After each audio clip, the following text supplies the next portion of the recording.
Bonjour à toutes et à tous, bienvenue sur le podcast 100% football féminin. Philippe Serve au micro, ravi de vous avoir avec nous pour ce premier épisode qui va être largement consacré à la D1 féminine et surtout à la situation quelque peu délicate, on va dire, de la section féminine de l'Olympique de Marseille dans cette première division justement féminine.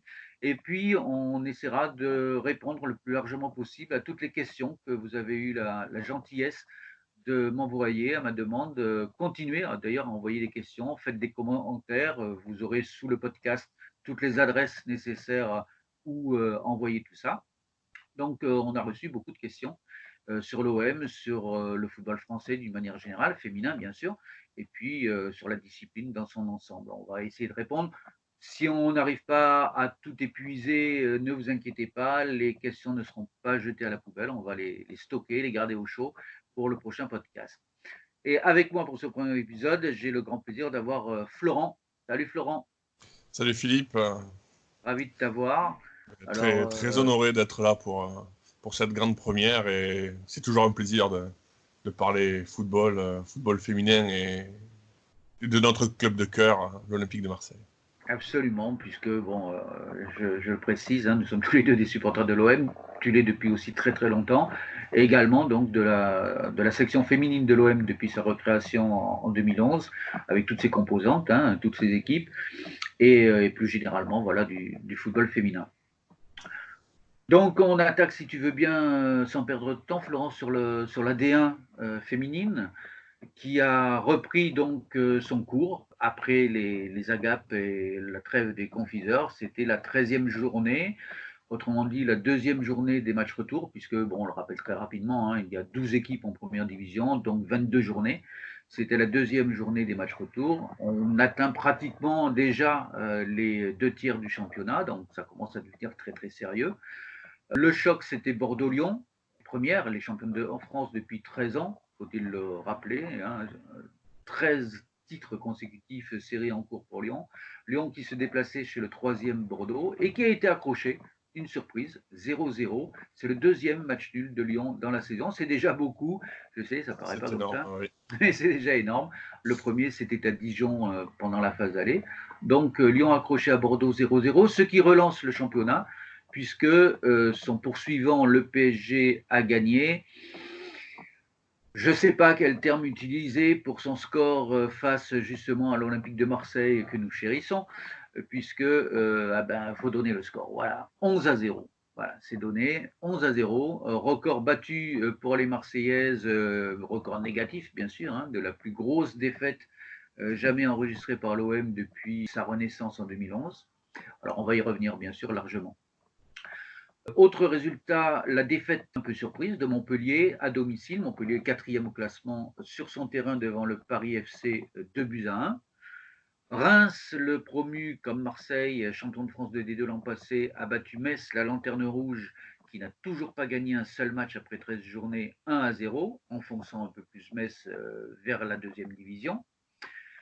Dijon a craqué à domicile face à Soyo, 4-1 pour Soyo. La victoire de Soyo n'est pas forcément une surprise, mais la largesse du score l'est. Et puis Guingamp, qui fonctionne très bien à l'extérieur depuis le début de la saison et qui est 5e au classement, c'est-à-dire en quelque sorte en tête du deuxième championnat derrière le quatuor de tête, qui est quand même assez loin devant. Eh bien, Guingamp est allé confirmer cette réputation en ayant gagné à Fleury 2-0. Alors, au classement, donc Lyon compte désormais 3 points d'avance et non plus 5, 3 points d'avance sur le Paris Saint-Germain, qui recevra Lyon pendant la phase retour. Donc, c'est pour ça qu'on peut dire que le championnat est relancé. Bordeaux est 3e à 4 points du PSG. Montpellier est 4e à 4 points de Bordeaux. Ensuite, il y a un petit espace avec Guingamp, donc, qui est 5e et qui mène le peloton, je dirais, du deuxième championnat à 5 points de Montpellier. Guingamp qui devance le Paris FC de 2 points, donc 17 points pour le Paris FC. Soyo, 16 points. Fleury et Reims, 14 points. Dijon, qui est la première équipe non relégable, 11 points et qui a 5 points d'avance sur la ligne rouge de la relégation. C'est l'OM donc qui est 11e et premier relégable avec 6 points, 5 points de retard donc sur Dijon. Et puis Metz, qui est vraiment très loin, dernier, avec un seul point, 5 points de retard sur Marseille et surtout 10 points de retard sur Dijon. Lors de la prochaine journée, qui aura donc lieu le week-end prochain, samedi et dimanche, les positions en tête ne devraient pas bouger puisque Lyon recevra Reims. Le PSG recevra la Lanterne Rouge Metz. Alors on verra si Metz fait aussi bien entre guillemets que Marseille et s'en prend 11 dans la valise ou pas. Bordeaux recevra Dijon et Montpellier recevra Fleury. Et les autres matchs opposeront le Paris FC à Soyo, un match qui devrait être assez serré, et puis l'OM qui se déplacera à Guingamp. Un déplacement qui ne sera pas facile du tout, puisqu'on a vu que Guingamp était 5e, même si Guingamp a quelques difficultés à s'imposer à domicile cette saison. Oui, alors on va revenir. C'est un match où quand même on ne peut pas enterrer l'OM comme ça. C'est une équipe de notre championnat, bon, pour le moment mieux classée, mais il faut réagir. Ah oui, il faut prendre des points. Il faut prendre des points absolument, parce que la journée suivante, Marseille recevra Lyon. Donc c'est pas là où on va prendre des points contre Lyon. D'autant que je rappelle que avant la dernière journée de championnat qui a eu lieu donc le week-end dernier, la vraie reprise en fait des footballeuses, c'était avec la Coupe de France, les 16e de finale, et Marseille a été éliminé logiquement en 16e de finale sur le terrain de Lyon justement et sur le score de 9-1. Donc voilà. Après avoir ouvert le score. Après avoir ouvert le score de manière magnifique. Et laisser espérer, oui. Oui, dès la 3e minute, un très très joli but de Michaela Cardia, une des pépites de l'OM, parce que l'OM a quand même des pépites malgré sa position très très difficile. Alors, on va parler, si tu veux bien, de la situation de l'OM et de ce carton encaissé à Paris. 11-0, 8 buts encaissés en 35 minutes à peu près. C'était 8-0 à la mi-temps, entre la 5e et la 45e minute, donc en 40 minutes très exactement. Et puis encore 3 buts en deuxième mi-temps. Être battu au PSG, c'est logique. Le PSG, avec Lyon, fait partie des meilleures équipes au monde. Donc, pas de surprise. Être battu largement, 4, 5, voire 6 buts d'écart, personne n'aurait crié au scandale. On sait qu'il y a un fossé énorme entre ces équipes et l'Olympique de Marseille. Tout à fait. C'est le tarif moyen des équipes de tête contre les équipes du second championnat. Il n'y a pas de souci. Mais 11-0, ça, c'est pas normal. Et moi, je voudrais pousser un petit peu un coup de gueule, parce que mon sentiment, c'est une espèce de colère. C'est aussi beaucoup de déception, c'est beaucoup de tristesse pour tout ce qui a été gâché à l'OM féminin, une tristesse aussi pour les joueuses, parce qu'elles sont les premières à en payer les pots cassés, et que ce sont pour la plupart des très jeunes joueuses, et que se prendre 9-1 à Lyon, même si c'est la meilleure équipe du monde, puis 11-0 la semaine suivante à Paris, ça doit quand même marquer les esprits. Et c'est pas normal, quand on s'appelle l'Olympique de Marseille, d'aller prendre 11 buts sur le terrain du PSG. Alors c'est pas parce que c'est le PSG, on met de côté complètement la rivalité PSG-OM, on est dans le football féminin, on s'en fout de tout ça, c'est pas la question. Avec le PSG, c'est un peu différent. Les supporters parisiens ne sont pas non plus les supporters types du football féminin, on va dire. Non. Il y a beaucoup de frustrés qui ne peuvent plus aller voir les masculins et qui reproduisent ce que l'on peut connaître chez les masculins autour des féminines, alors que c'est loin d'être la culture du football féminin. Oui, tout à fait. Jusqu'à nous mettre à préparer une banderole parlant d'humiliation pour la sortir à 10-0. Oui. Non, tu as raison de le dire. Ça fait plusieurs années déjà que les ultras parisiens qui sont interdits de stade se sont reportés sur l'équipe féminine du PSG, qui les soutiennent de manière remarquable, attention, il faut le dire. Oui. Ils font les déplacements dans toute l'Europe, etc.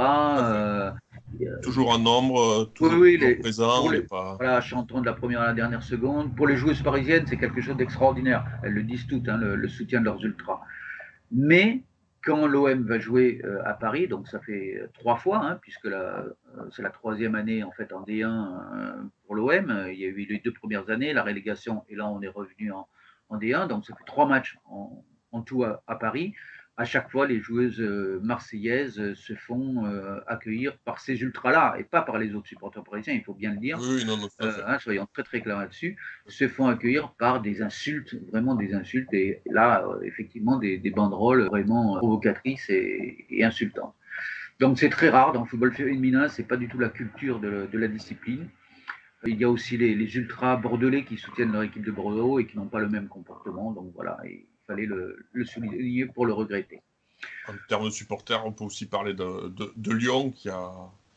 Mais c'est des supporters vraiment. Enfin, ce ne sont pas les mêmes groupes chez les féminines et les masculins. Non, ce sont des groupes de supporters 100% féminins, on va dire. Exactement. Voilà, exactement. Donc, aller prendre 11-0 à Paris ou n'importe où, peu importe, quand on s'appelle l'Olympique de Marseille, c'est inacceptable. Ce serait un petit club, alors attention, je vais citer Soyo, Guingamp, mais avec le plus grand respect pour ces équipes, vraiment avec le plus grand respect, parce que ce qu'elles font depuis des années en D1 féminine, c'est énorme. Mais ce que je veux dire, c'est que ce ne sont pas des équipes qui ont des ambitions a priori. A priori. Voilà, a priori. L'en avant Guingamp ou Soyo ne vont pas viser d'être sur le podium ou non, de jouer la Ligue des Champions. C'est pas leur ambition. Voilà, c'est pas leur ambition affichée du tout. Et c'est tout à fait normal. C'est d'abord de se maintenir en D1 et ensuite de se comporter le mieux possible et si possible, voilà, de terminer 5e, peut-être 4e une année, comme l'avait fait, je crois, une année Guingamp. Voilà. L'OM, forcément, ne peut avoir qu'une autre ambition. Voilà, a priori, c'est bien ça. C'est bien que l'OM arrive avec plus d'ambition qu'un Soyo, club 100% féminin, avec des moyens très limités. Voilà, d'autant que c'est une ambition qui a été formulée dès la création de la recréation de la section féminine en 2011, qui a été formulée pendant des années, pendant au moins 6 ans. Il a été dit et répété, et j'en ai discuté je ne sais pas combien de fois avec Christophe Parra, l'entraîneur, c'est lui qui me le disait. L'ambition était d'arriver le plus vite en D1. Je rappelle que l'OM est parti de tout en bas de l'échelle, du district, donc voilà, ce qui correspond à la 5e division.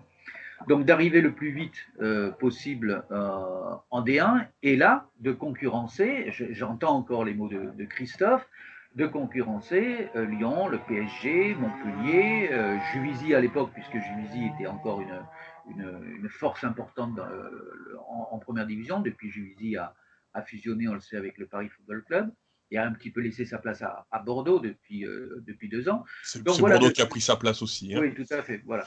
Donc de concurrencer ces équipes-là, de se qualifier pour la Ligue des Champions, de remporter des titres, donc champion de France, et de remporter à terme la Ligue des Championnes pour être peut-être le premier club le premier club européen, oui. On parle de la Ligue des Championnes, le premier club européen à être à la fois champion chez les garçons et chez les filles, puisque Lyon ne l'a toujours pas fait. Non, mais ça pourrait arriver rapidement. Peut-être qu'on le verra en parlant des championnats étrangers une autre fois. Des clubs vainqueurs chez les garçons pourraient le devenir chez les filles aussi. C'est possible aussi, absolument. Et cette ambition et cet objectif a été affirmé et réaffirmé pendant 6 ans, jusqu'à ce que l'équipe arrive en première division, jusqu'à ce que l'équipe atteigne la 4e place pour sa première année en D1. Et puis, tout a craqué. L'année suivante, alors qu'on attendait justement la confirmation, une montée en puissance pour aller encore plus loin par rapport à cet objectif-là, l'équipe dégringole. Il est fait n'importe quoi au niveau du recrutement. L'équipe termine dernière du championnat et dernière, je dirais, de manière minable, Paris craque largement dernière. Vraiment largement distancé, oui. Voilà, c'était donc il y a 2 ans. Et redescend piteusement en 2e division. L'an dernier, en D2, l'équipe remonte en terminant première de son groupe, un peu en fin de parcours, parce que Saint-Étienne, qui avait mené pratiquement toute la saison, s'est écroulé en fin de parcours. Et on attendait que l'OM retrouve cette ambition et cet objectif initial pour laquelle tant de gens s'étaient battus pendant 6 ans. Je pense bien sûr à l'entraîneur, à Christophe Parra, qui avait fait un boulot vraiment extraordinaire. Je pense à tout le staff qui l'entourait. Et je pense bien sûr à toutes les joueuses qui avaient poussé l'OM jusqu'à cette 4e place. Eh bien non, la leçon n'a pas été tirée d'il y a 2 ans. À nouveau, un recrutement fait à peu près n'importe comment, et l'OM qui se retrouve en position de relégable. Et non seulement elle se retrouve en position de relégable, ce qui après tout fait partie peut-être du football, on peut voir ça comme ça, même si c'est une grosse désillusion par rapport à nos espoirs, mais en ne montrant rien, quoi. Dans le jeu, il n'y a rien, et elle se prend ce carton historique et humiliant au PSG en explosant littéralement en vol. Alors, Oui, tout à c'est fait. vrai, c'est vrai, C'est très décevant. Oui. oui, c'est très décevant. Alors, c'est vrai Tant sur les résultats que sur les jeux. que le PSG a fait un très gros match. Il faut le lui reconnaître. Hein, il faut être tout à fait objectif et sportif. Le PSG a sorti un très gros match. Ça allait vite, c'était tactiquement, c'était au point, c'était intelligent dans les déplacements, c'était impitoyable dans la finition. Ah Bon, oui. De l'OM beaux est buts, tombé hein. sur un. Il Ah y a oui, eu quand oui. même quelques beaux buts. L'OM est tombé sur un mauvais jour, si je puis dire. Hein, un excellent jour pour le PSG, un très mauvais jour pour l'OM. Mais quand même, on a bien vu qu'il n'y avait rien qui marchait, il n'y avait rien qui fonctionnait. L'équipe n'était pas du tout en place. La défense était. Il n'y avait pas de défense, quoi. Voilà. Après, c'est On pas comprend qu'il n'y a pas spécifique à de ce défense. match non plus. Hein. Voilà. Et C'est alors, les ce que défauts je veux dire, qu'on retrouve oui, et ce que au je fil de veux la dire saison. justement, Florent, c'est que moi, je ne veux pas faire porter le chapeau de cette humiliation aux joueuses. J'ai pas envie. Parce que on prend la défense, par exemple, de l'OM telle qu'elle était contre le PSG. La gardienne a 20 ans et 3 défenseurs sur 4 ont 16 ans, 17 ans et 20 ans. La seule 20 joueuse ans, expérimentée, première saison numéro 1 hein, en D1 oui, pour la gardienne Jolie. oui, absolument. La seule joueuse expérimentée, c'était notre capitaine Courage, hein, Caroline Pizzala, qui a 32 ans, je crois, maintenant, mais qui ne peut pas faire tout toute seule. C'est pas la valeur intrinsèque de ces toutes jeunes joueuses qui est en cause. Ce sont des bonnes joueuses. Mais voilà, elles ont 17, 16, 18, 19, 20 ans, parce qu'au milieu du terrain, il y avait aussi une joueuse de 19 ans, une autre de 23, une autre de 22, et notre attaquante, je crois qu'elle a 25 ans. Donc c'était très jeune, très jeune. La défense, une fois qu'on enlève Caroline Pizzala, la moyenne, c'est 18 ans. Elles n'ont aucune expérience du haut niveau.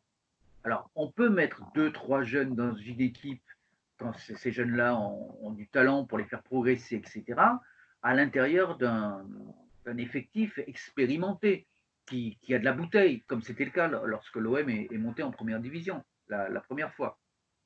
Mais là, c'est la majorité de l'équipe qui est toute jeune et sans expérience. Oui, Donc, il est la seule normal qu'elle expérience, explose en c'est vol. cette saison plus ou moins entière, puisque les joueuses ont été incorporées au fur et à mesure de cette saison de D2, en fait, pour la plupart. Et Oui, quand on connaît l'écart qu'il y a entre les deux divisions, ouais, d'autant c'est plus énorme. avec les PSG, voilà, ou les Olympiques lyonnais qui dominent l'Europe et qui, de fait, sont avec quelques clubs américains les meilleurs du monde. Absolument.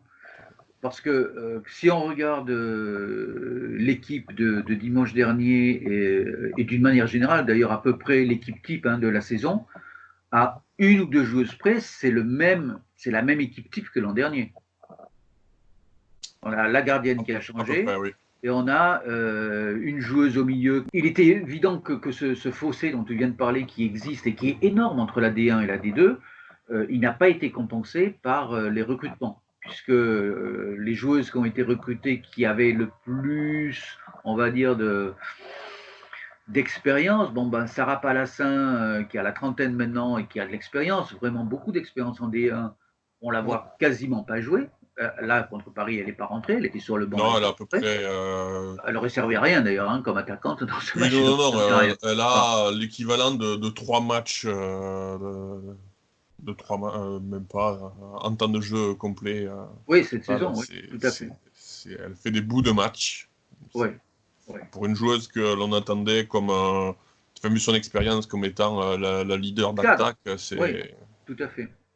Alina Jim, elle joue relativement régulièrement, mais pas énormément non plus. Et en tout cas, elle ne pèse pas du tout sur l'équipe. Non, pas décisive, des fois replacée au milieu, Voilà. qui est loin d'être Donc, un poste par rapport à ses qualités, à mon avis. donc moi j'estime, si tu veux, que toutes ces jeunes joueuses qui ont des qualités, encore une fois, Michaela Cardia, c'est une très très bonne joueuse. Sarah Zhao, c'est vraiment une très bonne joueuse. On connaît les qualités de Tesla Placette. Amidou, c'est qui a Ah quoi? oui, Elle a 17 ans, Amidou, maintenant? Elle a combien? 18. 18, voilà. C'est une très bonne joueuse aussi, hein. Ce sont des joueuses d'avenir. Mais elles sont envoyées au casse-pipe, quoi. Elles sont envoyées au casse-pipe. Et je ne comprends pas quel est l'objectif. Parce que si on veut développer des joueuses, les former en disant ça va leur servir d'expérience, elles vont s'endurcir en jouant des grands clubs, etc. Moi, je veux bien, mais c'est pas en prenant des 9-1 ou des 11-0 contre les meilleures équipes du monde qu'on s'endurcit. Ça, c'est pas vrai. Parce qu'elles regardent le ballon passer, elles paniquent à tout instant, elles ne prennent aucun plaisir, parce que tu ne peux pas prendre du plaisir à jouer, même contre le PSG ou contre Lyon, quand tu prends une kyrielle de but comme ça. C'est pas Non, possible. non. C'est constamment en panique, constamment en stress. Donc elles Toujours sous n'apprennent rien. pression, impossible de ressortir le ballon, Voilà. acculé en défense, tu commets Erreur sur erreur erreur. sur erreur, tout à fait. Donc tu culpabilises d'avoir pris des erreurs, tu te dis bon je suis vraiment pas au niveau, et effectivement elles sont pas au Tu niveau, en mais veux ce à qui est ta normal. coéquipière parfois aussi, il peut y Oui, avoir ça aussi, ça ça peut arrive démarrer comme aussi. ça aussi. Oui, oui, tout On à fait. peut... Tout à fait. Et donc, bah, tu apprendrais plus en voyant le match devant ta télé, quoi, pour ces jeunes-là, à la limite, parce que tu peux plus décortiquer ce que font tes Ah, coéquipières, quoi. Hein. je Donc, suis pas d'accord avec toi. Elles apprennent. Moi, le problème, c'est qu'elles apprennent, mais qu'à la fin de l'apprentissage, c'est pas avec l'OM qu'elles le mettront en pratique.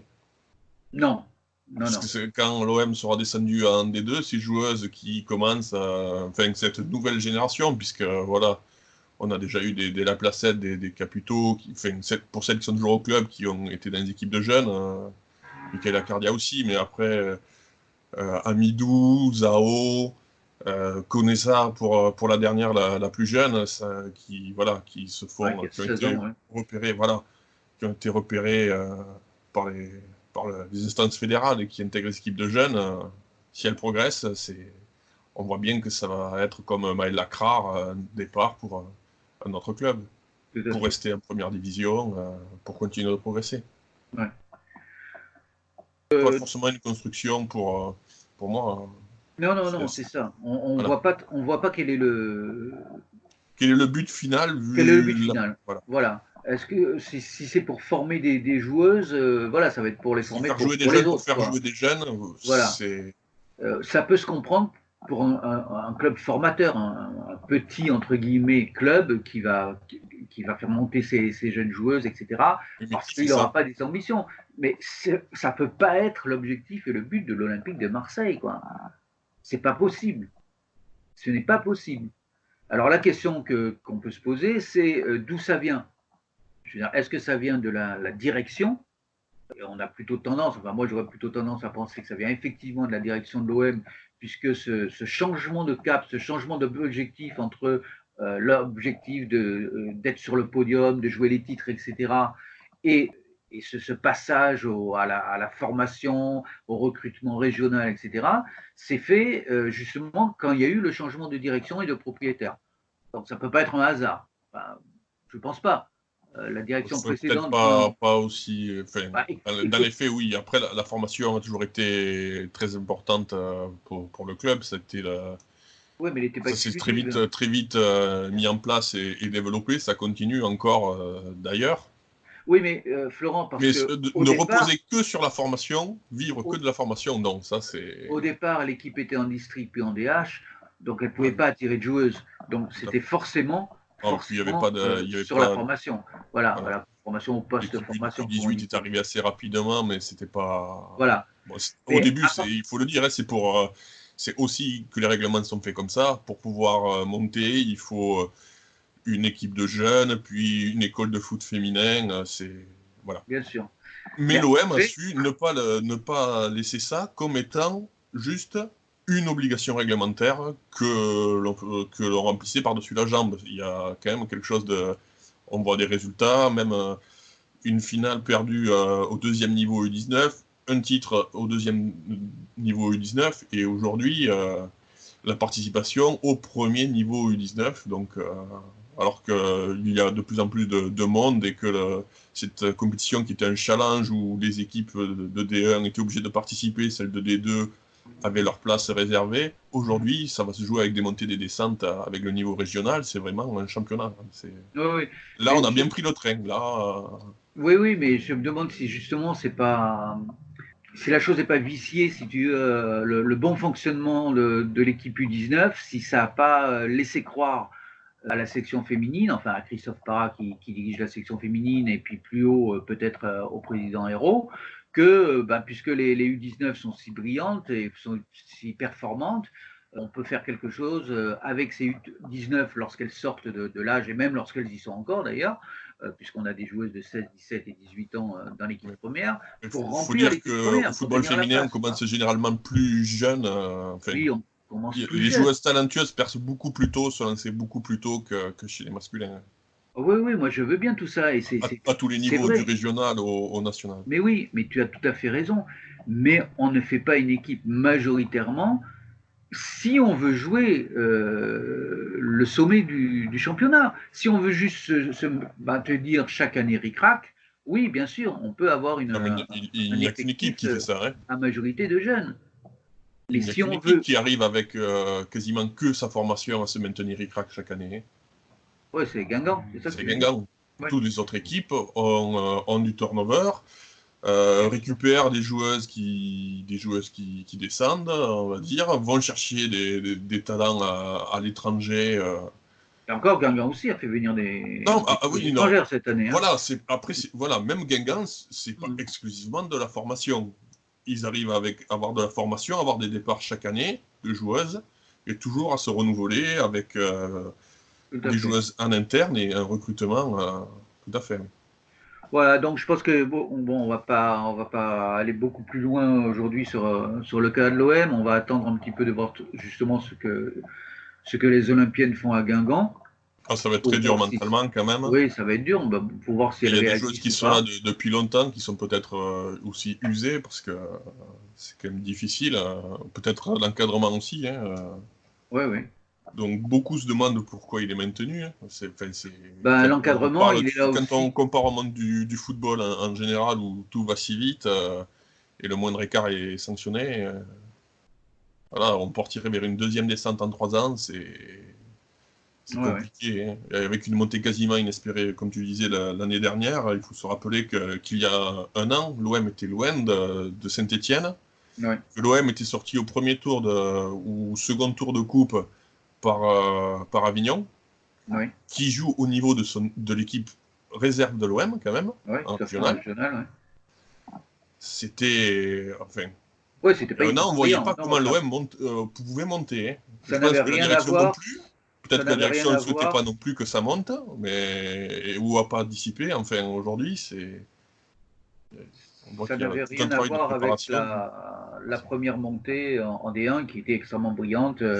L'équipe invaincue sur toute la saison, championne de France, etc. Complètement différent. Donc, on va rebondir justement sur quelques questions qui ont été envoyées sur l'OM. Justement, quelqu'un, c'est Dominique Cano, qui est un membre du site Massalia Live, qui est notre partenaire pour ce podcast. Donc, Dominique Cano pose la question sur le forum de Massalia Live. Donc Christophe Parra, l'entraîneur de l'OM, entre parenthèses, il a écrit Messi, tout attaché avec un E à la fin du Messi, donc Parra le Messi. Est-il menacé ou la direction de l'OM se fout-elle complètement des féminines? C'est la grande question à laquelle on ne peut pas répondre parce qu'on n'en sait rien. Visiblement, jusqu'à présent, il n'a pas été menacé parce que s'il l'avait été, il aurait été remercié lorsque l'équipe est descendue en D1 la première fois parce que c'était une descente tellement lamentable et tellement illogique qu'il aurait dû être remercié là ou il aurait dû démissionner. Il ne l'a pas été, donc là l'équipe est remontée en première division, donc il n'allait pas l'être là. Et on va voir. Ça aurait pu aussi, on aurait pu considérer que. Enfin, certains le disent, que peut-être que l'ADN, c'est pas son niveau, ou alors il fallait quelqu'un pour passer un cap, que même s'il avait réussi à à faire monter l'équipe, à faire toutes ces montées successives auparavant en plus. C'est vrai qu'il est le coach de l'équipe 1, le directeur de la section. C'est lui qui a développé tout ça. On ne peut que l'en remercier. Absolument, je pense que... Ça, et si aujourd'hui, on peut juger la situation avec sévérité, on est tous d'accord, ça va sans remettre en cause tout le travail qu'il a effectué. Absolument, absolument. Je pense qu'il faut vraiment lui rendre hommage pour tout ce qu'il a fait pendant au moins 6 ans. C'était un travail remarquable. Il a créé cette section. Il a proposé du beau jeu pendant 6 ans. Il a fait des recrutements très intelligents. Il a profité très intelligemment aussi des formidables installations qui étaient mises à sa disposition, à la disposition des joueuses par le club. Il a fait toutes ces montées successives avec juste un échec la première année en D2, mais très très courte. Je veux dire, c'était pas un vrai échec et c'était un mal pour un bien. C'était une magnifique bagarre avec c'était une avec très belle Nîmes. année. En plus, en allant gagner à Nîmes et tout, ça a été une saison. Ensuite, voilà, il faut vraiment, vraiment le féliciter pour le remercier pour tout ça. Mais effectivement, peut-être que maintenant, ça fait 9 ans qu'il est à la tête de cette section. Peut-être qu'il y a une usure qui est faite, une usure psychologique, une usure. Chez lui, chez le staff, chez les joueuses, parce que certaines sont là depuis longtemps. Je connais un peu. C'est quelqu'un qui est un gros bosseur, qui a beaucoup d'ambitions personnelles, mais dans le bon sens du terme, qui a des ambitions pour son groupe, qui est très exigeant avec son groupe et avec ses joueuses, mais qui est aussi très exigeant par rapport à lui-même. Et peut-être que, au bout de 9 ans, il est aussi un peu épuisé. Peut-être que ses réserves de rebond, je dirais, commencent à être un peu fatiguées et que son discours aussi, peut-être en interne, passe moins bien auprès des joueuses. Je ne sais pas, ce sont des hypothèses. En 9 ans, c'est aussi une nouvelle génération de joueuses. Comme les coachs du masculin aussi se plaignent que les jeunes n'ont plus le même comportement, on ne peut plus avoir le même discours. Oui, tout à ça fait. aussi. Et peut-être que il a aussi atteint son seuil de compétence. C'est pas l'insulter que de lui dire ça. Hein. Tout le monde a un seuil de compétence à quelque part. Et voilà, on va voir. On va voir comment réagit l'OM, comment réagit la direction de l'OM, Hérault. Si l'OM perd encore à Guingamp, derrière il y aura Lyon, donc peut-être qu'il y aura encore une bonne valise de prise. Non, mais... Et on verra bien. Je pense pas que Christophe soit menacé. Pour moi, Lyon, ça sera trop tard. Lyon, c'est le 8 février. Ou le 9, on verra, c'est pas fixe. Guingamp, c'est le 25 janvier. Ouais, samedi les transferts se terminent le 31 janvier.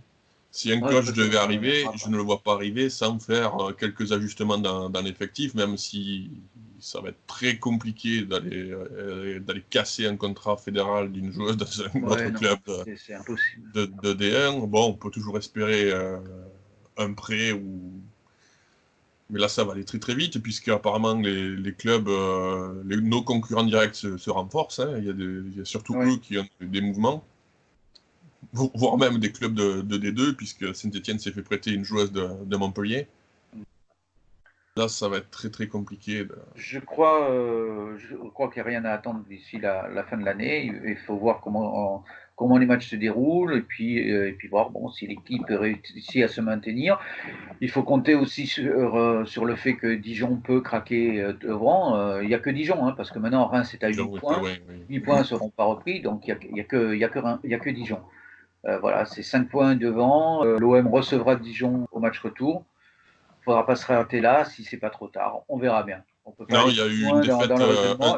Il faut qu'on avance aussi, Florent, dans les questions. Donc, autre question, toujours de Dominicano. Même si c'est peut-être un peu tôt, y a-t-il des rumeurs de coups de balai dans l'effectif? Donc non, je ne pense pas. De toute façon, je ne vois pas qui pourrait balayer dans l'effectif. Et surtout pour remplacer par qui? Encore par des jeunes? Non, il n'y aura pas de coup de balai d'ici la fin de saison.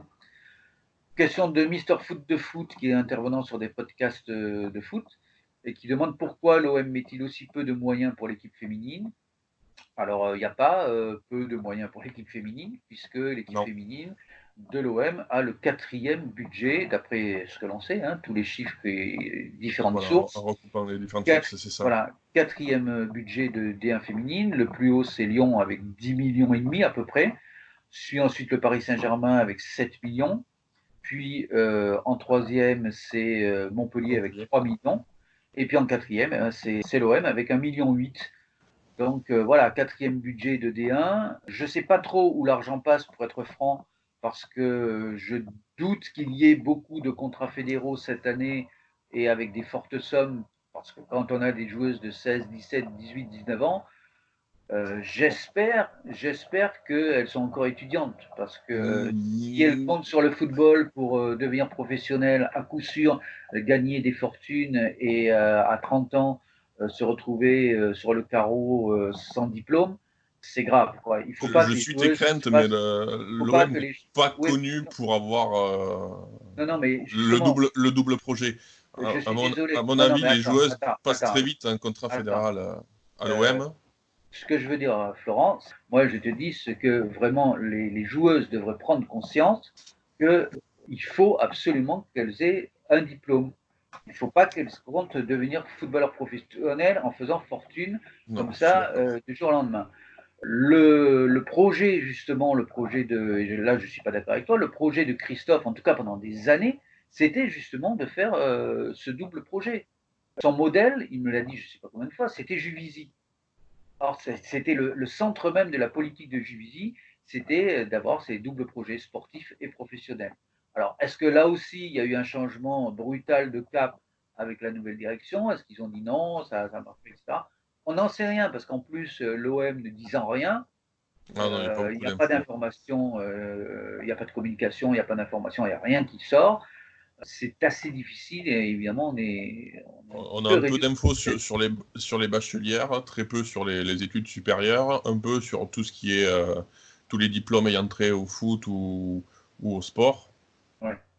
Et à part Agathe Metz qui est venue, elle, pour poursuivre ses études. Et qui ne joue pas d'ailleurs. Ah ben Et c'est peut-être aussi qui le ne joue problème, hein. quasiment C'est pour pas. ça que le double projet, pour moi, je suis pas convaincu. Il y a eu beaucoup de jeunes qui ont signé des contrats fédéraux. Alors c'est vrai qu'on n'a pas les montants. De toute façon, ça démarre pas. C'est pas le monde professionnel chez les masculins, c'est la convention collective du sport en général. Donc on est aux alentours du SMIC et on peut en plus avoir des temps partiels. Donc Oui, en général, c'est plutôt des temps partiels, d'ailleurs, hein, c'est des demi-SMIC. D'une majorité, c'est ça, quoi. Il y en a très peu qui ont des contrats fédéraux à plein temps. Très, très peu de joueuses. Très, très peu.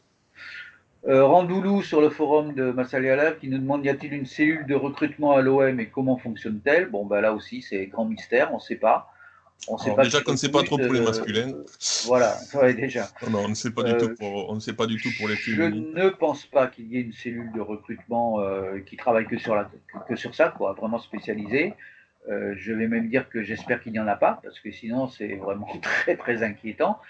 Donc je pense que ça s'organise simplement parce que l'OM a des antennes un peu partout, sans doute en France, peut-être dans le monde aussi, et que bon, bah, ces gens-là signalent à l'OM qu'il y a telle joueuse qui pourrait être intéressante. Il y a les agents qui Les contactent, agents, puisqu'il y a de plus en plus d'agents dans le football féminin, qui contactent l'OM et qui essayent de refiler leurs joueuses. C'est comme ça qu'on a eu les deux Canadiennes complètement inconnues il y a 3 ans. Voilà, et après, il y a aussi les joueuses entre elles qui se. Voilà, il y a. le réseau, Par voilà, on exemple, va dire le voilà, le réseau réseau joueuses, celles qui se croisent amical, dans les clubs, les agents. voilà, les joueuses qui ont joué On a ensemble. Bon, souvent des transferts entre les mêmes clubs, enfin, ou des joueuses qui passent par les mêmes clubs. oui, et puis bon, Caroline Pizzala, par exemple, avait conseillé de faire venir Nora Coton-Pélagie parce qu'elle avait joué avec elle au PSG et qu'elles étaient très amies. Nora a fait venir Charlotte Lozé, également, qui est également passée au PSG avec elle parce qu'elles étaient très amies. Ça se fait comme ça. Alors, parfois, c'est très très bien parce que, évidemment, les joueuses sont de qualité, mais parfois, bon, bah, ça peut aussi foirer parce que, disons les choses comme elles sont, ça peut être du copinage, quoi. Et c'est pas forcément à la hauteur. Voilà donc tout ce qu'on peut dire, je pense, pour l'OM. Oui, il y avait Franck aussi, un supporter du Havre, hein, qui me demandait si les choses avaient vraiment été faites à l'OM féminin pour que ça fonctionne. Bon, ben, je crois qu'on a répondu, hein, en gros, Il et y a de des toute choses façon, qui ont on été faites, reviendra hein, on va rester dans sur les sujets. un Oui, peu voilà, beaucoup, positif. beaucoup de Les choses ont joueuses été qui faites. avaient accès à la commanderie au tout début, après les garçons, donc elles passaient le soir après les études ou après le boulot pour aller s'entraîner. Quand on est passé au niveau national, qu'il y a comme ça avoir des contrats, ça s'est entre guillemets professionnalisé, donc elles avaient les mêmes horaires. Elles ont eu donc des entraînements au Stade Lebert où elles jouaient le week-end. Là, il y a eu quand même cet OM Campus qu'elle partage avec les catégories jeunes, tout de l'OM. Il y a quand même des choses de fait. Hein, il y a pas... Oui, enfin, quand elles étaient en DH, je dis bien en DH et en D2, elles s'entraînaient au centre d'entraînement, je veux dire, des professionnels. Elles avaient toutes les Oui, oui. installations des Elles avaient professionnels. Voilà. Et voilà, mais après, à il y a des eu le, horaires différents, mais elles voilà. avaient accès, en Et effet. après, il y a eu, je crois, à la fin de la deuxième année de D2, au début de la première année de D1, elles ont été envoyées à Roger Lebert. Et là, ça s'est dégradé, forcément. Roger Lebert, c'était un endroit minable. Donc, il n'y a aucune installation, rien du tout. Alors oui, par rapport à Roger Lebert, il y a un progrès, mais par rapport à ce qui existait en DH ou en D2, la première année de D2, on peut dire que c'est quand même aussi un recul. Bon, on met un point final pour aujourd'hui sur l'OM. Et on va essayer de répondre à quelques autres questions Vas-y. sur la première division. Il y a Franck, donc le supporter du Havre, qui revient à la charge sur la D2 et la D1. Il demande quel serait le meilleur moyen de faire en sorte que les clubs de D2 qui montent ne soient pas en galère quasi systématiquement, qu'il n'y ait pas une hiérarchie si bien établie en D1. Alors, il fait une proposition, par exemple, un seul groupe, mais plus important bien sûr en D2, et donc les deux premiers qui montent et qui seraient plus performants en principe, ou bien il propose aussi plus de clubs en D1. Alors, mon idée, Plus de clubs en D1. 12, c'est une moyenne. ouais, mais 12 en élite, c'est une moyenne au niveau européen. ouais, non, mais je pense, enfin, je donne mon opinion, hein, c'est purement personnel, j'ai pas de renseignements sur une réforme à venir ou pas, hein, c'est juste mon opinion. Une D1 féminine équivalente à la Ligue 1 masculine, c'est avec 20 clubs, ça me paraît complètement impossible, en tout cas pour les 10 ans ou 15 ans à venir. On peut, je pense, se diriger dans, n'est-ce pas, je sais pas, 5, 6, 7 ans peut-être, vers une D1 de 16 équipes. Ça me paraîtrait pas, en tout cas, complètement impensable. Mais pas d'un coup. Il faudrait d'abord passer par 14 clubs. Donc on est à 12 actuellement. Passer par 14 pour arriver à 16. À ce moment-là, il faudrait réformer aussi, je pense, la D2, effectivement, pour aller dans le sens de Franck, et faire donc une seule division avec, pareil, 16 clubs, avec une division transitoire, on va dire, à 14 clubs.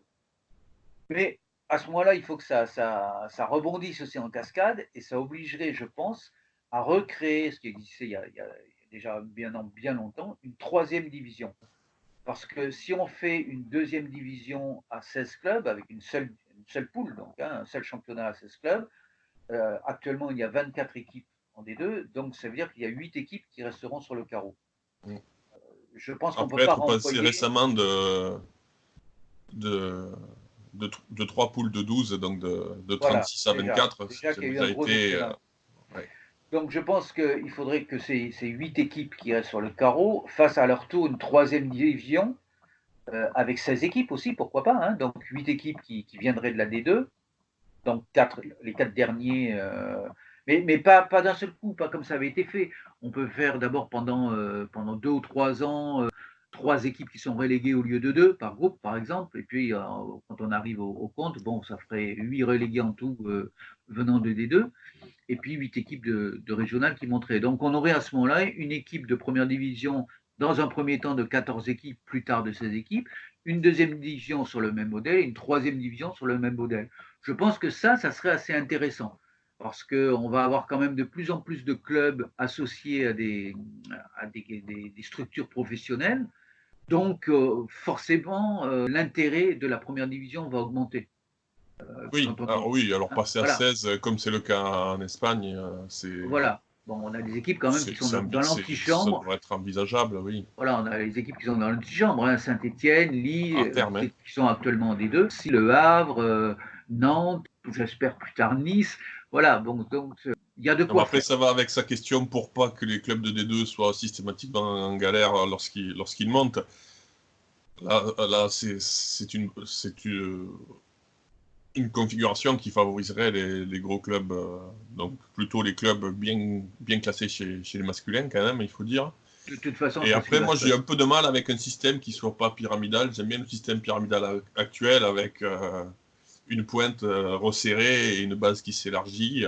Après, oui, je suis d'accord, il va falloir peut-être rajouter des couches entre le niveau régional et la D1. Ouais.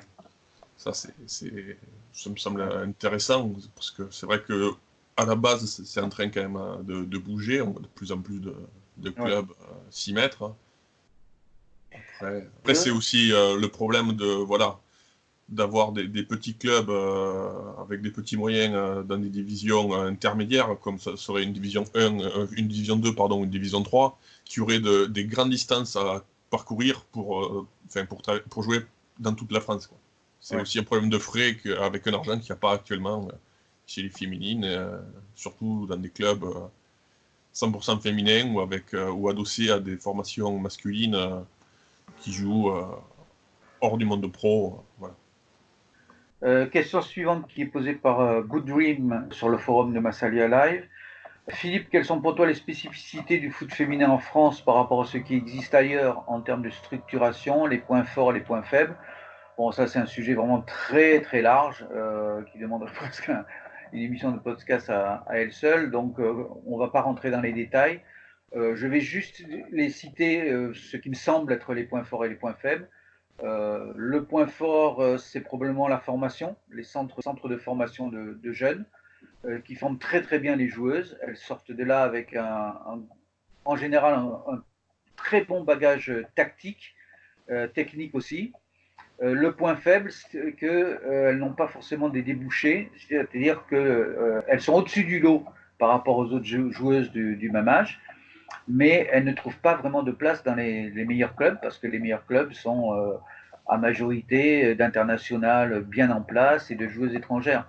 Donc elles vont aller dans des clubs plus faibles, elles vont peut-être baisser un peu de niveau, et surtout la plupart, la majorité, vont devoir descendre complètement de niveau, aller en D2, voire en régional, et donc vont perdre un petit peu les acquis qu'elles ont obtenus. Donc voilà, ça va un petit peu dans les deux sens. Et puis tu te retrouves confronté aux dures réalités de la vie, c'est qu'à ce niveau-là, tu ne vis pas du football, quoi. Ouais. Après, bon, il y a d'autres points faibles, mais je les réserve pour un autre podcast parce que vraiment là, ça nous entraînerait trop loin. Randoulou sur le forum me demande quel est le niveau du championnat français par rapport aux autres championnats européens comme l'Angleterre, l'Espagne, l'Allemagne et les États-Unis. Il dit Lyon semble très fort en Europe avec des joueuses françaises, mais la France déçoit toujours.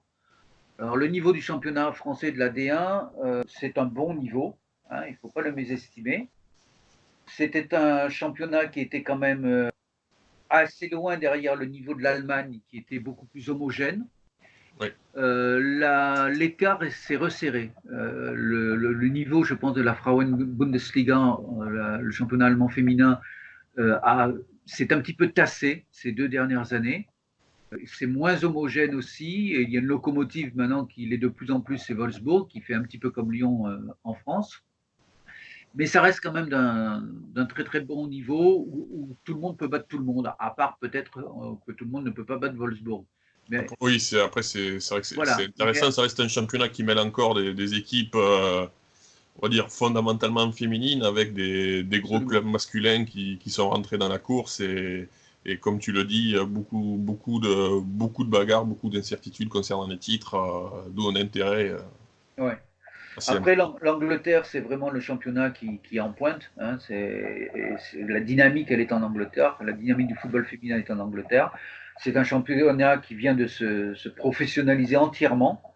C'est pas une ligue fermée, mais presque, puisque lorsqu'une équipe est en position de montée, elle doit passer devant d'avoir un comité, enfin, je dirais presque un comité c'est de pas une ligue censure, fermée, mais hein. les conditions financières d'accès Voilà. sont très restrictives, on va On dire. va dire, pour faire court, on fera un podcast spécial Angleterre dans quelques temps. Pour faire court, si l'équipe n'est pas adossée à un gros club professionnel de première ligue, elle a quasiment aucune chance d'être acceptée en FAWSL, donc la première division anglaise. Et il n'y a qu'à regarder hein, les clubs qui sont dans ce championnat. On a Chelsea, Arsenal, Manchester City, Manchester United maintenant qui vient d'arriver, Tottenham qui vient d'arriver, Everton, Liverpool, West Ham, voilà, tous les Voilà. grands clubs. Tous les grands clubs. Et bien entendu, le pendant, c'est une grosse force économique, du recrutement de stars internationales, un niveau qui est en train de grimper sur le championnat domestique et du coup, des équipes qui vont performer en Coupe d'Europe. Oui, et la fédération, en plus parce que le championnat d'Europe des Nations 2021 se jouera en Angleterre, donc la fédération fait un énorme effort pour populariser son football national, le football des clubs, son championnat. Ça passe par des matchs qui aujourd'hui sont entièrement visibles gratuitement sur un player de la fédération, parce qu'ils ont passé un contrat avec de naming avec la banque Barclays, qui est à peu près l'équivalent, 3 fois l'équivalent de ce que la FFF a passé avec Arkema. Donc il y a de l'argent, beaucoup d'argent qui circule. Les clubs eux-mêmes, évidemment, on le sait en Angleterre, ont énormément d'argent. Alors la fédération aussi, ça c'est important, fait un effort de calendrier pour que les équipes féminines ne jouent pas les mêmes jours que les équipes masculines, de manière à ce que ces clubs puissent ouvrir le plus souvent possible les grands stades, les stades des équipes masculines, aux féminines. Et ils les remplissent. Pratiquement jamais en point. Et ils les remplissent. On est déjà à 4 matchs, je crois, 4 ou 5 matchs qui ont dépassé les 30 000 spectateurs en Angleterre cette saison. Sans parler des finales qui... Ah oui, bien sûr, la finale de la Cup féminine, tout ça, voilà, ou de la Conti Cup. Alors qu'en France, on a un seul match cette année qui a fait 30 000 spectateurs, c'est le record de France absolu, qui était Lyon-PSG au Groupama Stadium, bien sûr. Ensuite, donc, l'Angleterre est vraiment est passée devant la France, quoi, incontestablement, en dynamisme, mais aussi, je pense, en ce moment, probablement au niveau du jeu. Et ça profite aussi, bien qu'on parle donc d'arrivée de joueuses étrangères dans les clubs anglais, ça a profité aussi à l'équipe nationale qui a été performante sur les compétitions, les dernières compétitions. Ouais. Après, bon, il y a le championnat d'Espagne qui progresse aussi très vite, même si pour l'instant, il y a vraiment 2 locomotives qui sont devant. Le Barça, qui va être champion, je pense, pour la 3e fois consécutive, il me semble. Et l'Atlético Madrid, qui est un petit peu en difficulté cette année. Donc le Barça est en train de creuser l'écart. Mais là encore, on a eu des assistants dans les publics absolument incroyables, puisque les matchs Atlético Madrid, Barça dans le nouveau stade de l'Atlético, le nouveau stade des garçons, a vu 60 000 spectateurs. Ce qui est absolument sidérant pour un match de club féminin, quoi. Donc l'Espagne est aussi sur une dynamique qui est très nette et que l'on retrouve là aussi au niveau des équipes nationales, puisque les équipes de jeunes U17, U19, U20 collectionnent les titres européens et mondiaux, ou en tout cas sont très très proches des titres mondiaux en jeunes. Et c'était l'apanage de l'Allemagne à une absolument, époque, voilà.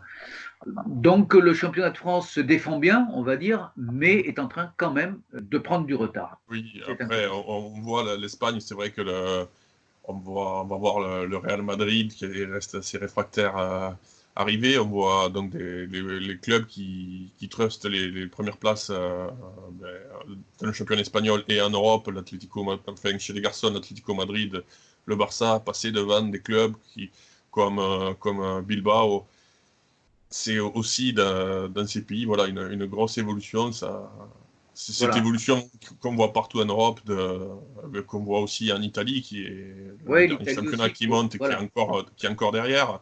Oui, mais l'arrivée de la Juventus, l'Italie était vraiment à la les gros clubs masculins qui...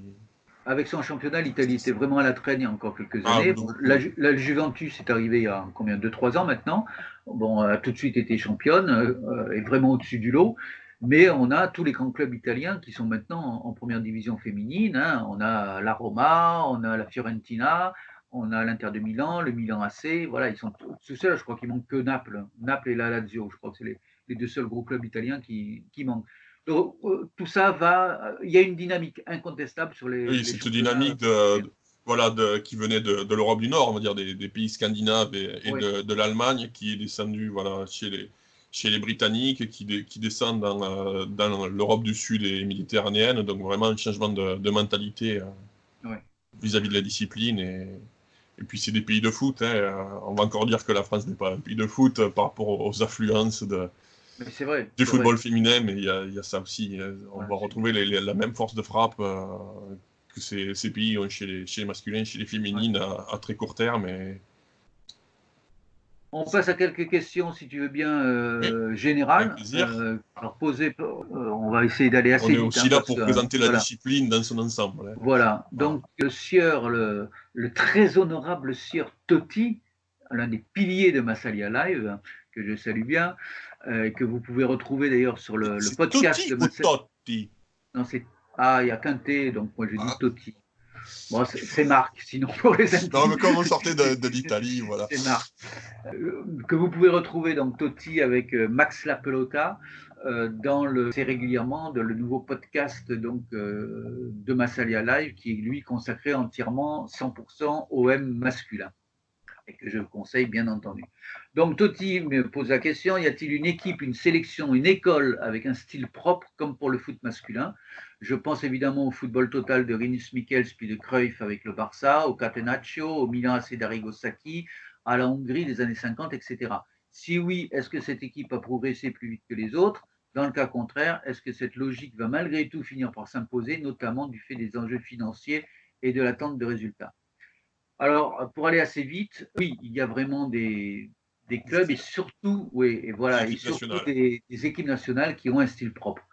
On peut dire que les États-Unis, par exemple, et le Canada, donc les pays d'Amérique du Nord, ont un style propre qui est basé fondamentalement sur le jeu direct, rapide, Le physique, physique. l'impact, hein, vraiment le physique, quoi, l'énergie d'un football offensif également.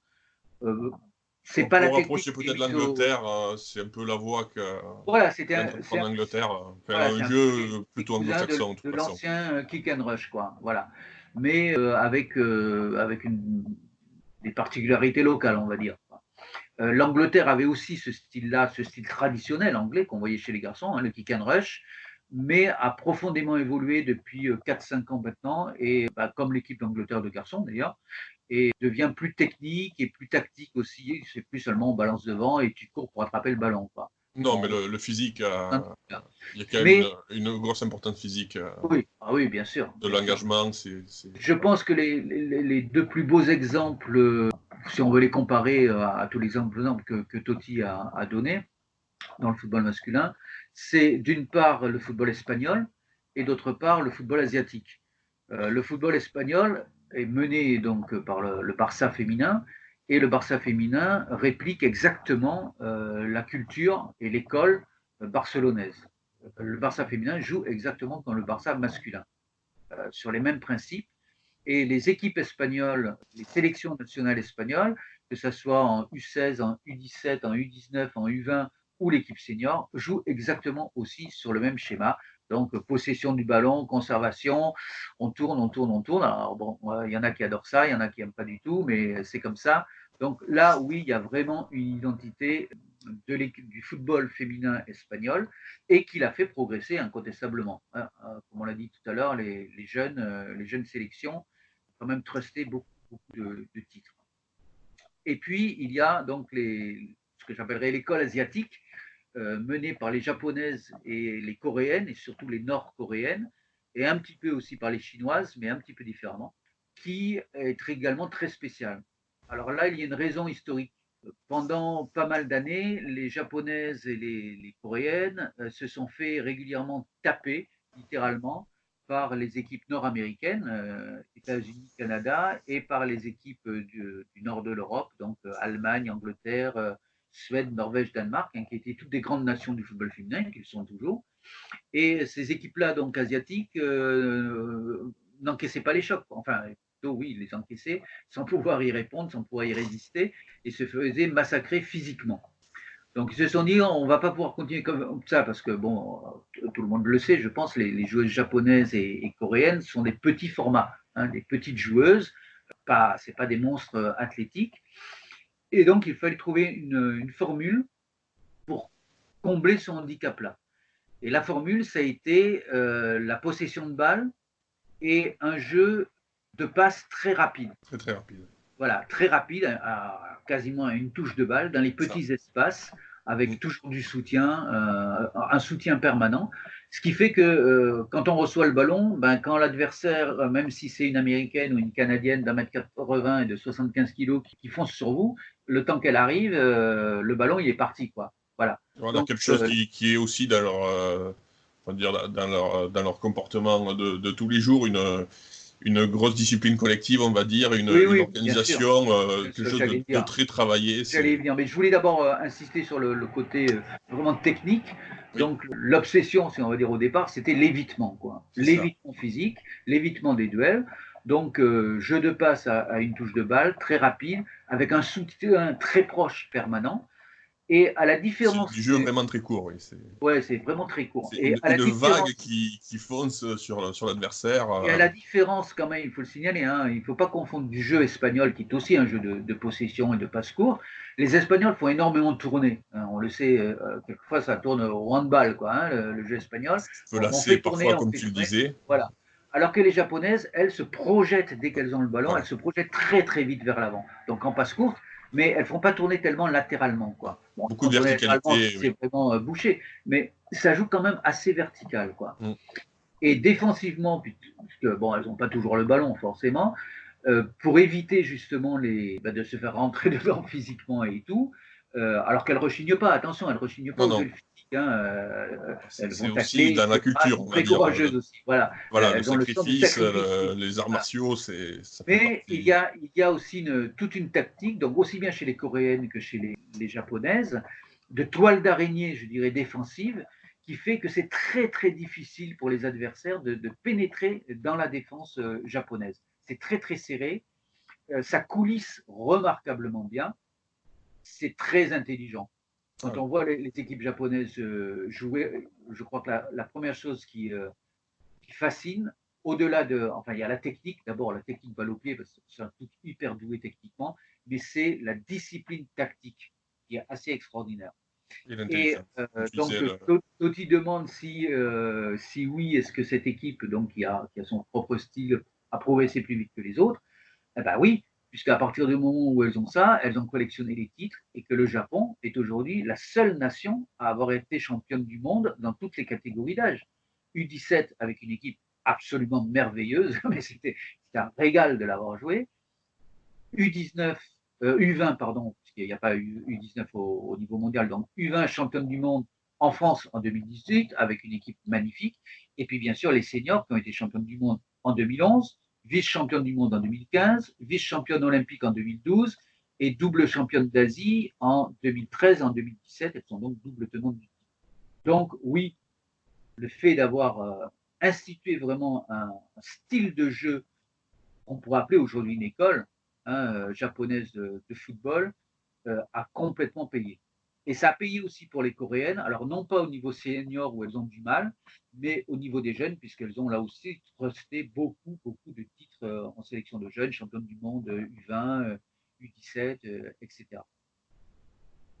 Et pour rester donc sur ces types de jeux des équipes nationales, puisqu'on a la chance en Provence d'avoir un tournoi à Salon, j'invite nos auditeurs à aller voir, à aller découvrir ces différents footballs, notamment le football asiatique, le respect envers le public et ce football a une rapidité déconcertante qui est très très rafraîchissant. Tout à fait, et surtout ne pas rater au mois d'août, il y aura les Jeux Olympiques donc, à Tokyo, elles vont jouer à domicile, elles sont bien sûr qualifiées d'office. Et elles seront certainement très très motivées avec des stades pleins. Donc ne ratez pas le tournoi féminin à la télévision avec le Japon. Et malheureusement, on le sait, il n'y aura pas la France. On termine avec quelques petites questions très très rapides et personnelles, mais qui va te concerner aussi, Florent, hein, bien sûr. Question commune d'ailleurs à Totti et à Max Lapelota. Quelle est pour toi la plus grande joueuse de tous les temps? Bon, ça c'est la question piège parce que je ne suis pas né à la fin du 19e siècle, malgré mon âge canonique. Donc, je peux parler que des joueuses que j'ai vues. Peut-être que la plus grande joueuse, c'est l'anglaise Lily Parr, qui était la grande star des années 1920, et qui a sa statue en Angleterre d'ailleurs. Elle a sa statue. Mais bon, je ne l'ai pas vu jouer, donc je ne peux pas la juger. Au début des années 90, début des années 2000, il y a eu des Américaines qui ont eu une réputation extraordinaire, comme Mia Hamm, qui est vraiment considérée comme l'une des plus grandes joueuses. Je ne l'ai jamais vue jouer, donc je ne peux pas la juger. Il y a eu Michelle Akers aussi. Il y a eu Sun Yen aussi, la chinoise, qui était, paraît-il, absolument extraordinaire. Donc moi, je peux que commencer sur on va dire, sur les 15 dernières années. Et à ce moment-là, je dirais, un peu comme tout le monde quand même, parce que je pense qu'il y a un consensus. Ouais, je pense qu'on va avoir la même, du coup. Ouais, c'est Martha, oui. la brésilienne Martha, que Pelé d'ailleurs, le grand Pelé, a adoubé comme la Pelé en jupon. Bon, la formule était quand même pas très élégante, non. Pas très élégante, mais enfin, venant de Pelé, qui a quand même une grande idée de lui-même, on le sait, et il peut, parce que c'est quand même le roi Pelé, quoi. Ça veut dire quand même ce que ça veut dire. Si Martha me paraît la plus grande de toutes, alors qu'il y a plein de joueuses avec un talent extraordinaire hein, dans tous les pays, c'est parce que justement ces joueuses ont un talent extraordinaire. Mais je crois que Martha, elle a ce plus qui s'appelle tout simplement le génie. Martha, elle a du génie dans les pieds. Alors maintenant, bon, Martha, elle a, je sais pas, 32 ans ou 33 ans. Donc, elle approche plutôt de la fin de carrière, mais elle est quand même encore capable de faire basculer un match à elle toute seule. Mais quand elle a explosé quand elle avait quoi, 17-18 ans au niveau international. Elle a été 5 fois de suite, on n'appelait pas ça ballon d'or, mais ça équivalait au ballon d'or. À cet âge-là, hein, entre 18 et 25 ans, on va dire à peu près, elle était vraiment phénoménale. Phénoménale. Donc oui, pour moi, il n'y a pas photo. La plus grande joueuse de tous les temps, de ce que j'ai vu en tout cas, c'est Martha. C'est Martha, oui. C'est vrai que aussi physiquement, l'impression qu'elle dégage, le charisme, là, on l'a même vu à la Coupe du Monde avec son rôle de cadre dans cette équipe. Sa longévité, ses stats, le fait de ne pas jouer dans la plus grande équipe du monde non plus, parce qu'on pourrait, voilà, tu as cité des Américaines un peu plus anciennes que celles qu'on connaît, que la dernière Ballon d'Or notamment, ou celles qu'on a pu voir venir en France, les Alex Morgan, les Rapinoe. Non, ouais, Martha. Question de Max Pelota, dans le même style. Hein. Quelle est pour toi la meilleure française de tous les temps? Donc, bon, on va voir la même. Je ne sais pas, on va voir. Bon, a priori, mais je ne l'ai pas vu jouer, j'ai vu que des vidéos d'elle. On pourrait répondre Marinette Pichon, parce que c'est quand même une légende, Marinette Pichon. Elle a joué, c'était la première Française à s'expatrier, à aller jouer dans le championnat des États-Unis, ce qui n'était pas rien à l'époque déjà où les États-Unis étaient champions du monde. Pas avec le plus gros physique. Non, pas avec le plus gros physique. Et elle a été élue meilleure joueuse du championnat des États-Unis. Bon, c'était une buteuse exceptionnelle. Quand on voit les buts qu'elle marque sur YouTube, si vous allez chercher Marinette Pichon, elle marque des buts assez exceptionnels, avec une puissance incroyable. C'est quelqu'un aussi qui a un très très gros charisme. Mais je ne l'ai pas vu jouer des matchs entiers, donc ça me gêne de dire que c'est la meilleure française de tous les temps. Donc de celles que j'ai vues moi, j'hésite pas une seule seconde et je vais répondre Louisa Nessib. On est deux. Ça m'étonne pas trop. Alors voilà. C'est pas parce que Louisa Nessib est marseillaise. Et voilà. Moi je suis pas marseillais, donc je rentre pas dans ces choses-là. En plus elle a jamais joué à l'OM. Bon Louisa. Elle a joué à Marseille. Contrairement à Zidane, à qui on l'a comparé souvent, mais pas à l'OM. Elle a joué à l'autre club de Marseille. Elle a été formée au Celtic Marseille. Mais c'est vrai qu'on l'a beaucoup comparé à Zidane. Hein. On disait c'est la Zidane féminine parce que marseillaise, parce que née dans les quartiers nord, d'origine algérienne aussi. numéro 10, une élégance extraordinaire comme Zidane sur le terrain. Bon, Louisa, c'était qui a débuté au Celtic Marseille avant d'aller elle a fait Clairefontaine, le centre de formation de Clairefontaine, et puis ensuite Montpellier, et puis Lyon qui a été son grand club. Elle a tout gagné, absolument tout gagné avec Lyon, évidemment international, une très grande carrière. Voir Louisa sur un terrain, c'était Trop courte, malheureusement. Un bonheur, quoi. Oui, trop courte, puisqu'elle a arrêté sa carrière personnel d'arrêter à 30 ans. Ouais, pile 30 ans, elle aurait pu continuer, c'est sûr. Voilà, c'était une joueuse qui avait une élégance extraordinaire, une technique hors du commun, une vision du jeu exceptionnelle, une intelligence de jeu exceptionnelle, une frappe de balle, la passe, le but, c'était vraiment une frappe numéro de 10. balle limpide. Elle a mis des lucarnes absolument magistrales. Je me rappelle d'un but marqué avec l'équipe de France contre l'Allemagne. Elle était complètement décalée à droite de la surface de réparation et elle met une lucarne opposée, une frappe d'un autre monde, quoi. Voilà, donc en plus quelqu'un qui était très discrète, quoi. Presque trop discrète. Oui, une grande timide. Voilà, une grande timide, un peu comme Zizou, hein, aussi, là aussi on peut la comparer.